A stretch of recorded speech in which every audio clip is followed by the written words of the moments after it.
Assalamualaikum warahmatullahi wabarakatuh. Perkenalkan, nama saya Syafa Fatimah Azhara dengan NIM 8604286362 akan melaksanakan tugas wawancara mata kuliah literasi karakter dan kepramukaan. Di sini saya bersama Kakak Firda selaku kakak pembina di SDN 1 Negeri. Maaf Kak, minta waktunya sebentar.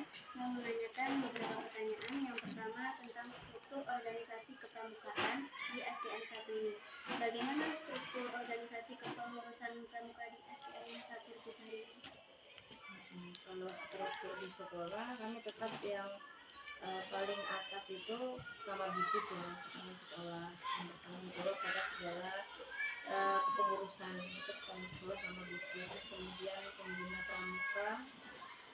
pramuka itu ada pembina utama sama pembina pembantu. Pembina utama itu kami jadikan guru, bapak ibu guru di sekolah itu semuanya dijadikan pembina. Terus kalau untuk pembina pembantu, kami dibantu sama kakak pembina dari mahasiswa. Baru kemudian pesertanya, yaitu adik-adik kelas 1 sampai kelas 6. Yang kedua tentang jadwal kegiatan. Kapan kegiatan rutin dilaksanakan? Kalau kegiatannya kami setiap hari Sabtu pagi. Jadi sebelum mulai pelajaran itu kami pramuka dulu. Setiap mulai jam 7 pagi sampai pukul 8. Yang ketiga, saya ingin bertanya tentang kegiatan rutin dan non rutin. Apa saja jenis kegiatan rutin yang pernah dilakukan? Kalau kegiatan rutin yang pasti kami lakukan itu setiap latihan pramuka pasti apel pagi. Karena anak-anak itu anak-anak siaga ya, terutama kelas rendah. Itu kalau nggak diapelin itu kadang masih ada yang nyelip di bangku sekolah gitu. Jadi mesti diapelin berapa jumlahnya, semuanya ikut apel enggak gitu. Jadi kami tahu ada yang masih di kelas atau yang nggak berangkat. Kalau yang non rutin ini seperti apa maksudnya? Kegiatan non rutin seperti kemah dalam 1 tahun atau 2 tahun. Gitu ya, non rutinnya ya. Kalau non rutinnya kalau di sekolah belum, tapi kalau misalkan yang di kecamatan pasti itu rutin, setiap tahun sekali memperingati Hari Pramuka. Tapi kalau untuk di sekolah belum pernah. Yang keempat, di sini ada sarana dan prasarana. Bagaimana kondisi sarana dan prasarana saat ini? Apakah masih kurang atau masih perlu ditambah lagi atau sudah sangat baik? Kalau sarana sih menurut kami sudah baik. Kami sudah menyiapkan lapangan, sudah menyiapkan alat-alat bahan untuk kegiatan pramuka.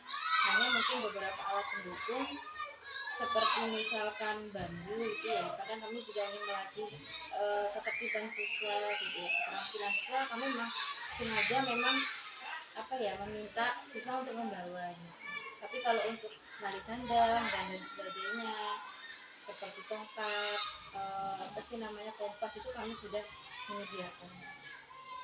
Kemudian tentang sistem penilaian kegiatan pramuka. Bagaimana Kak metode pengambilan nilai yang dilakukan? Sistem penilaiannya itu kan ini kan berarti ekstrakurikuler ya. Karena anak-anak itu diwajibkan dan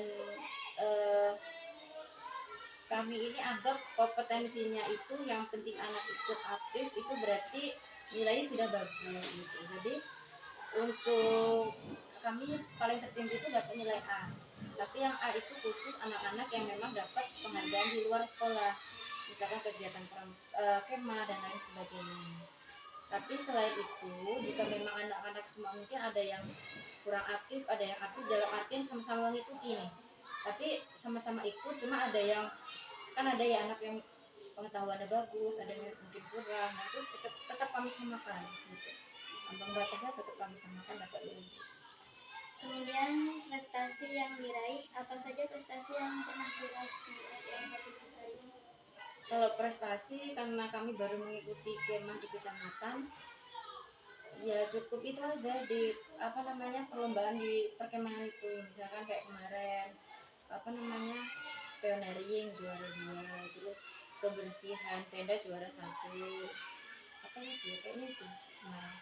Karena saya baru setahun di sini, kalau sebelumnya ada prestasi cuma saya kurang paham. Kemudian apa saja tantangan utama yang dihadapi oleh kakak dalam mengelola kegiatan pramuka? Tantangannya kalau di anak-anak siaga itu kita harus benar-benar menyiapkan materinya gitu sebelumnya, harus benar-benar tertulis, walaupun itu hanya sebatas game, misalkan setelah ini game apa, setelah ini game apa, setelah ini materi apa, itu harus terstruktur. Karena kalau misalkan kita hanya apa namanya mengandalkan kita ketika di lapangan, apa ya sekarang itu anak-anak lebih kurang apa ya, kurang antusias gitu.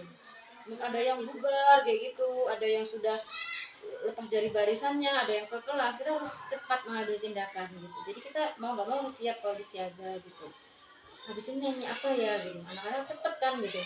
Kalau misalkan di kakak yang lebih tinggi, misalkan penggalang, nah itu mereka lebih patuh kan sama kita kan gitu. Misalkan sebentar ya, kita kumpul dulu ya. Kalau yang tingkat siaga ini ya itu tadi harus lebih menyiapkan materi gitu. Biar gak bosan gitu ya. Iya. Baik, terima kasih Kak atas waktunya. Iya, sama-sama. Demikian wawancara dari saya.